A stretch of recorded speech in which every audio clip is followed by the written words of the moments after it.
So I just got done finished watching the Elimination Chamber. I actually went to a Beetlejuice musical here in San Diego, which is why I missed the Elimination Chamber, and I'm kind of glad I did. Not saying that Elimination Chamber was bad, but it's just like, you know what, you need a break from work and life, and honestly, sometimes WWE feels like work nowadays, and for only 4 matches, it's not really worth it now, is it?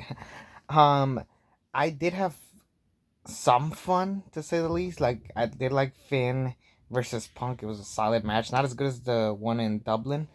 Um, AJ and Becky, I feel like they could have saved it for WrestleMania. And if not, at least have Becky win it and then have AJ win at WrestleMania. I feel like that could have been a cool story. And then imagine if they did this. Imagine if AJ Lee lost, she got hurt, and then it's like Punk is like, I have to defend the world title, but I also want to be there for my wife. So it's just like this like conflict of like, can I still beat Finn Balor now that AJ's injury is in the back of my head? Like that could have been a cool story to tell. Little things like that. Let's talk about the box. Danhausen came out. Yes, that mystery box that we all thought was gonna be Jericho, it was actually Danhausen. Everybody booed. I did not care. I never really followed Danhausen. I know he was on Conan O'Brien's show a couple times. AEW dropped the ball. They only saw him as a comedy act. I mean, they're gonna see him as a comedy act here too. So it's just kind of a random signing, if I'm being honest. But I'm like, okay, I guess they wanna replace somebody. I don't know. Maybe Danhausen might surprise us. He might be the next Hurricane or the next R-Truth.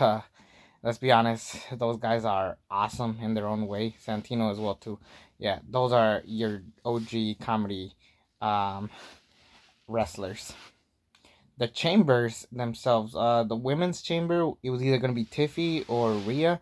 A lot of people said Alexa Bliss was a favorite, which would have been cool if they actually found a way to do Jade Cargill, Alexa Bliss, and Charlotte Flair. But my guess is they're gonna go for the women's tag team titles now that Nia Jax and Lash Legend are the tag team champions. Rhea Ripley is gonna be the one going off against Jade Cargill. That's honestly like the only option they really had.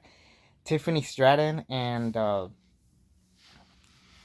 Jade Cargill is a match that we've seen a lot of times up to this point. So it's like, okay, let's do a brand new match.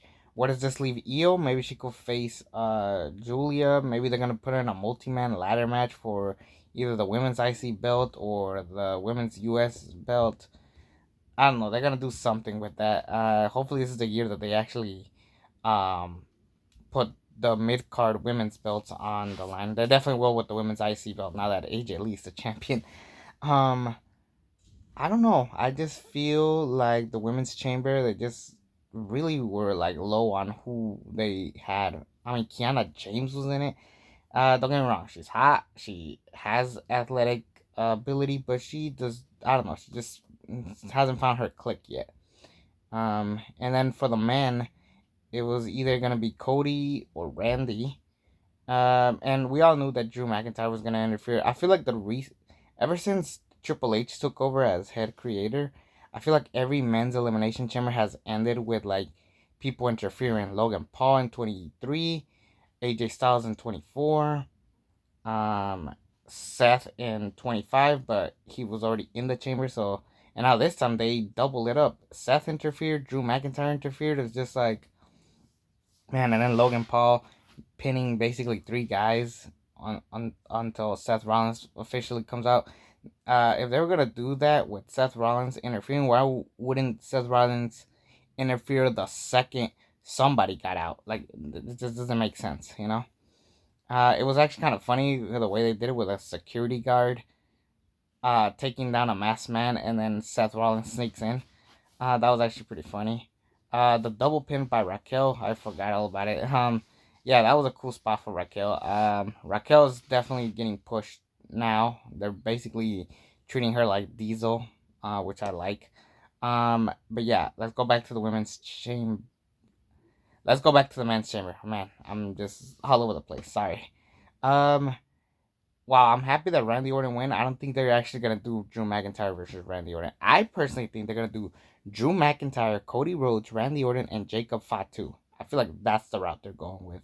Uh, if they prove me wrong, I'll be wrong, but I'm guessing that's gonna be the main event for night one. I think night two is definitely gonna close out with Punk and Roman, but I don't know, WrestleMania. I just hope that they put in effort more than they did last year. They did a good job at building their main events, but I hope they build a strong mid card as well, because that's really what sells it for me.